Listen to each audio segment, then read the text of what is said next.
दिल्ली के आरएमएल अस्पताल में बुधवार रात डॉक्टर्स और मरीजों के बीच झड़प देखने को मिली, जिसके बाद आरएमएल अस्पताल के डॉक्टर्स हड़ताल पर चले गए। दरअसल पुरानी दिल्ली का रहने वाला डेंगू का मरीज बुधवार रात अपने इलाज के लिए आरएमएल अस्पताल पहुंचा, लेकिन डेंगू के मरीज मोहम्मद नदीम की डॉक्टर के साथ किसी बात पर झड़प हो गई। पीड़ित परिवार का आरोप है कि आरएमएल अस्पताल की डॉक्टर सौम्या ने डेंगू के मरीज मोहम्मद नदीम और उसके भाई मोहम्मद फहीम की पिटाई कर दी। दिल्ली में चिकनगुनिया से हुई 11 मौतों के बाद सरकारी महकमे में हड़कंप मच गया है। अस्पतालों में व्यवस्था पूरी तरह चरमराई हुई है। स्वास्थ्य मंत्री के तमाम दावों के बाद भी लोगों को सरकारी अस्पतालों में सही इलाज नहीं मिल पा रहा। दिल्ली सरकार और सरकारी एजेंसियों पर सवाल खड़े हैं। इस बीच उपराज्यपाल और स्वास्थ्य मंत्री ने अलग अलग बैठक कर सामंजस्य बनाकर काम करने की ठानी है। हालात से निपटने के लिए सभी सरकारी डॉक्टरों और कर्मचारियों की छुट्टियां रद्द कर दी गई हैं। आरजेडी के पूर्व सांसद शहाबुद्दीन की जमानत रद्द करने को लेकर नीतीश सरकार सुप्रीम कोर्ट जाने का मन बना रही है। शहाबुद्दीन की रिहाई के बाद नीतीश सरकार की हर तरफ किरकिरी हो रही है। पिछले हफ्ते शहाबुद्दीन को पटना हाईकोर्ट ने राजीव रोशन हत्या मामले में जमानत पर जेल से रिहा कर दिया था। वहीं दूसरी तरफ शहाबुद्दीन की जमानत के खिलाफ राजीव रोशन के पिता चंद्रकेश्वर प्रसाद आज सुप्रीम कोर्ट में याचिका दाखिल करेंगे। उधर सिवान के पत्रकार राजदेव रंजन की हत्या के मामले में उनकी पत्नी आशा रंजन ने भी सुप्रीम कोर्ट का दरवाजा खटखटाया है। शहाबुद्दीन की रिहाई के विरोध में विपक्षी दल एनडीए ने पूरे बिहार में आज धरना प्रदर्शन का ऐलान किया है। एनडीए शहाबुद्दीन को फिर से जेल भेजने की मांग को लेकर प्रदर्शन करेगी। बीजेपी नेता सुशील मोदी, नंदकिशोर यादव, प्रेम कुमार प्रदर्शन की अगुवाई करेंगे। जीतन राम मांझी भी विरोध प्रदर्शन में इनका साथ देंगे। सुशील मोदी का कहना है कि शहाबुद्दीन की रिहाई के बाद बिहार में डर का माहौल है। सुशील मोदी ने मांग की है कि शहाबुद्दीन की रिहाई के खिलाफ राज्य सरकार को सुप्रीम कोर्ट का दरवाजा खटखटाना चाहिए। पूर्व मानव संसाधन विकास मंत्री स्मृति ईरानी डिग्री केस में आज अहम दिन। डिग्री के बारे में ठोस सबूत नहीं मिलने पर दिल्ली के पटियाला हाउस कोर्ट से खारिज हो सकती है याचिका। बढ़ सकती है स्मृति ईरानी की मुश्किलें। कोर्ट से स्मृति ईरानी को भेजा जा सकता है नोटिस। मामला स्मृति ईरानी के चुनावी हलफनामे में अलग अलग डिग्रियों के जिक्र का है, जिस पर कोर्ट सुनवाई कर रही है।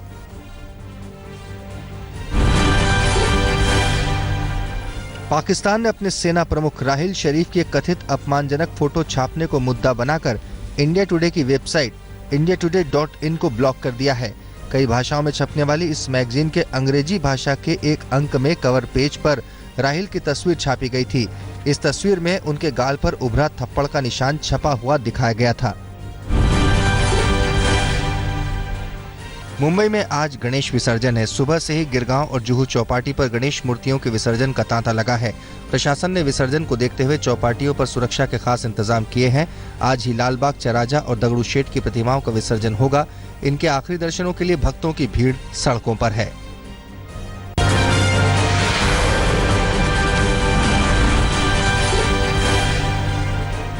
भारत ने संयुक्त राष्ट्र में बलूचिस्तान का मुद्दा उठाया है। यूएन मानवाधिकार काउंसिल की 33वीं बैठक में भारत ने पाक को घेरते हुए ये मामला उठाया।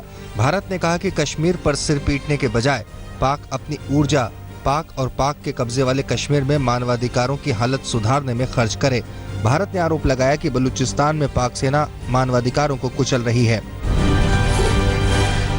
यूपी में समाजवादी पार्टी के परिवार विवाद के बीच भारी तादाद में आईएएस अफसरों का तबादला कर दिया गया है। 23 आईएएस अफसरों के विभाग बदल दिए गए हैं। अगले साल विधानसभा चुनाव की तैयारियों के मद्देनजर इस तबादले को अहम माना जा रहा है। सपा में चल रही अंदरूनी कलह के बीच पार्टी के कद्दावर नेता शिवपाल यादव ने कहा है कि पार्टी में सब कुछ ठीक चल रहा है। लोगों को पद से हटाने और लाने का अधिकार मुख्यमंत्री का है। उन्होंने कहा कि पार्टी में नेताजी सर्वोपरि हैं। जो भी वो आदेश देंगे उसे माना जाएगा। समाजवादी पार्टी में अंदरूनी कलह अब खुलकर सामने आ गई है। मुलायम सिंह और शिवपाल के करीबी 2 मंत्रियों को कैबिनेट से बाहर करने के बाद मुख्यमंत्री अखिलेश यादव ने चीफ सेक्रेटरी दीपक सिंघल की भी छुट्टी कर दी। इसके कुछ देर बाद मुलायम सिंह यादव ने नहले पर दहला मारते हुए शिवपाल यादव को समाजवादी पार्टी की उत्तर प्रदेश यूनिट का अध्यक्ष बना दिया। फिर अखिलेश यादव ने भी अपना दांव चला और शिवपाल यादव से सारे अहम मंत्रालय, लोक निर्माण, राजस्व और सिंचाई छीन लिए।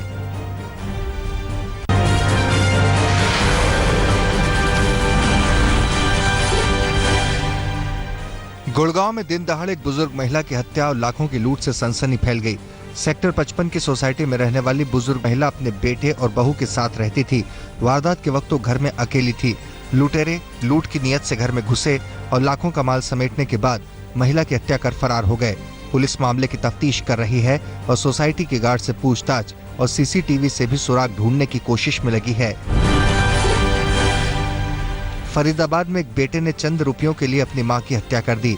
भारत कॉलोनी में रहने वाली 70 साल की यशोदा देवी अपने खर्चे के लिए अपने बेटे छत्रपाल से पैसे की मांग करने गई, जिस पर उनका बेटा छत्रपाल भड़क गया और पैसे देने से मना कर दिया। इस पर मां ने घर की जमीन में से अपना हिस्सा मांगा, जिस पर बात बढ़ गई। गुस्से में बेटे ने मां के सिर पर डंडे से प्रहार कर दिया। घायल मां को अस्पताल ले जाया गया, लेकिन डॉक्टरों ने उन्हें मृत घोषित कर दिया। मामला पुलिस में है, आरोपी फरार है। कुशीनगर में एक सनकी शख्स ने अपनी पत्नी, बेटी और सास पर जानलेवा हमला कर दिया। एक तांत्रिक के बहकावे में आकर इस शख्स ने पहले अपनी पत्नी, फिर 2 साल की बेटी और फिर सास पर कुल्हाड़ी से हमला कर दिया। तीनों को नाजुक हालत में गोरखपुर मेडिकल कॉलेज में भर्ती कराया गया है। पुलिस मामले की जांच कर रही है और आरोपी पति को हिरासत में ले लिया गया है।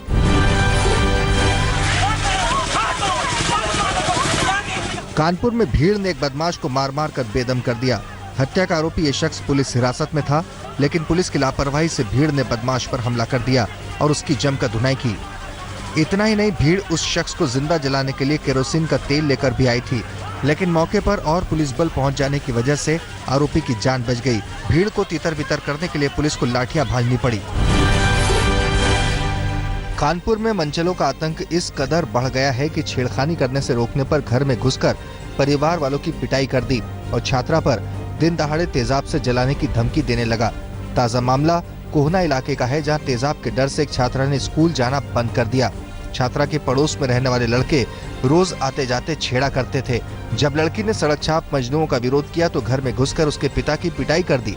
घर वालों ने पुलिस से गुहार लगाई है, लेकिन पुलिस ने सिर्फ आश्वासन दिया है, कोई कार्रवाई नहीं की। दिल्ली पुलिस ने एक ऐसे गिरोह को बिहार से पकड़ा है जो दिल्ली के बड़े गोदामों और दुकानों में चोरी किया करता था। इस गिरोह का सरगना लल्लन यादव एक बेहद शातिर चोर है। पुलिस को पिछले हफ्ते शिकायत मिली थी कि शालीमार बाग इलाके के गोदाम से कुछ लोग 40 लाख की कीमत का कॉस्मेटिक्स का सामान चोरी कर ले गए हैं। पुलिस ने सीसीटीवी के सुराग से इस शातिर चोर गिरोह को दबोच लिया। उज्जैन में चोरों की चांदी है। बेखौफ चोरों ने थाने के सामने से ही बाइक उड़ा ली और किसी को भनक तक नहीं लगी। हालांकि चोरी की ये घटना सीसीटीवी में कैद हो गई। अब थाने की पुलिस इसी के सहारे चोर की टोह में जुट गई है। राजस्थान के धौलपुर में 2 लुटेरों ने एक चलती बस को लूट लिया। हथियार के दम पर बदमाशों ने यात्रियों से रुपए और गहने लूट लिए और उनके साथ मारपीट भी की। वारदात को अंजाम देने के बाद लुटेरे बड़े इत्मीनान से बस रुकवाकर फरार हो गए। घटना की सूचना मिलने पर आसपास के गांव वालों ने जोरदार हंगामा किया और पुलिस से लुटेरों की जल्द से जल्द गिरफ्तारी की मांग की। मुंबई के विरार में एक ढोंगी साधु भीड़ के हत्थे चढ़ गया। एक दुकानदार को चूना लगाने की फिराक में ढोंगी बाबा को भीड़ ने दबोच लिया और जमकर धुनाई कर दी। बाद में उसे पुलिस के हवाले कर दिया। पुलिस इस ढोंगी बाबा की करतूतों की पड़ताल कर रही है।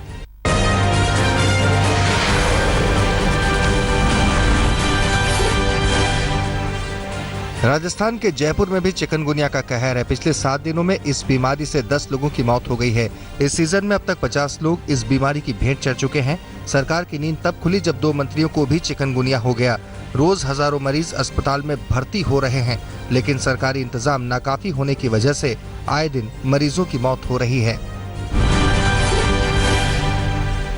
महाराष्ट्र के बुल्ढाना में करीब 100 लोग एक धार्मिक जलसे में खाना खाने के बाद बीमार हो गए, जिसमें 2 की हालत नाजुक बनी हुई है। खबरों के मुताबिक शाम को खाना खाते ही लोगों को उल्टियां शुरू हो गई। प्रशासन में हड़कंप मच गया। आनंद फानंद में सभी को सरकारी अस्पताल में भर्ती कराया गया, जहां इनका इलाज चल रहा है। पुलिस अब मामले की जांच कर रही है। मध्य प्रदेश के झाबुआ में एक महिला हॉस्टल में 1 दर्जन से ज्यादा छात्राएं जहरीला खाना खाने के बाद बीमार पड़ गईं। जब इन्हें नजदीक के सरकारी अस्पताल में भर्ती कराया गया, वहां भी इन बीमारों को बदइंतजामी झेलनी पड़ी। एक ही बिस्तर पर 3-3 लड़कियों का इलाज किया जा रहा है। प्रशासन को मामले की भनक भी नहीं लगी। छत्तीसगढ़ के बिलासपुर में अंधविश्वास के खिलाफ खुद एसपी और आईजी ने मुहिम शुरू की है। एसपी और आईजी ने खुद अंधविश्वास की आग पर लोगों को चलकर दिखाया और ये संदेश दिया कि इससे कोई चमत्कार नहीं होता, लोग सिर्फ आपको बेवकूफ बनाते हैं।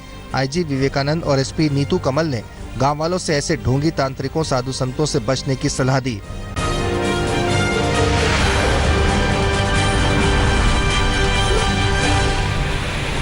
ताइवान के हिनकचुन शहर में मेरांती तूफान ने तहस नहस कर दिया है। कहा जा रहा है कि 21 साल में ये सबसे खतरनाक तूफान है।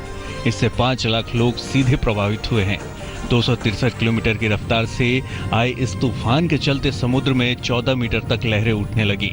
ऐसा लगा मानो सब कुछ निगलने पर आमादा हो। लहरों के उफान से 2004 की महासुनामी की याद आ गई, जब तबाही का मंजर खड़ा हो गया था। कई हिस्सों में जनजीवन ठहर गया। तूफान के चलते ट्रेन और पानी के जहाजों की आवाजाही पर असर पड़ा है। ज्यादातर घरेलू उड़ानें रद्द कर दी गई हैं।